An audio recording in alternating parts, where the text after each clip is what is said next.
ভাইরে ভাই, এই ঈদ উল ফিতরে আসতে চলেছে আমাদের মেগাস্টার শাকিব খানের বরবাদ মুভি।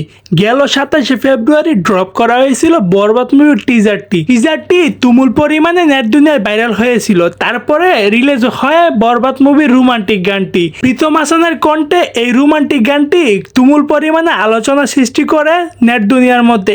এবার আসি মেগাস্টার শাকিব খানের বরবাদ মুভির দ্বিতীয় পোস্টারটি নিয়ে। যে পোস্টারের মধ্যে দেখতে পাচ্ছি মেগাস্টার শাকিব খানের পাশে ইদিকা পাল এবং যিশু সেনগুপ্তকে দেখা যাচ্ছে। এই প্রথমবারের মতো যিশু সেনগুপ্ত শাকিব খানের পাশে ভিলেন চরিত্রে দেখা যাবে। এবার যিশু সেনগুপ্তকে নিয়ে বলিউডের কিং খান শাহরুখ খান মুখ খুললেন। তিনি বললেন, যিশু সেনগুপ্তের সাথে আমি অনেকগুলো মুভিতে কাজ করেছি, সে অনেক ভালো কাজ করে। এই বাংলাদেশের সুপারস্টারের সাথে যিশু সেনগুপ্তের লড়াই এবং ফাইটিং খুবই দুর্দান্ত হবে এই মুভির মধ্যে। একই বললেন শাহরুখ খান। সো দর্শক, আপনাদের কি মনে হয় বরবাদ মুভির মধ্যে শাকিব খান আর যিশু সেনগুপ্তের লড়াই কি জমে ক্ষীর হয়ে যাবে?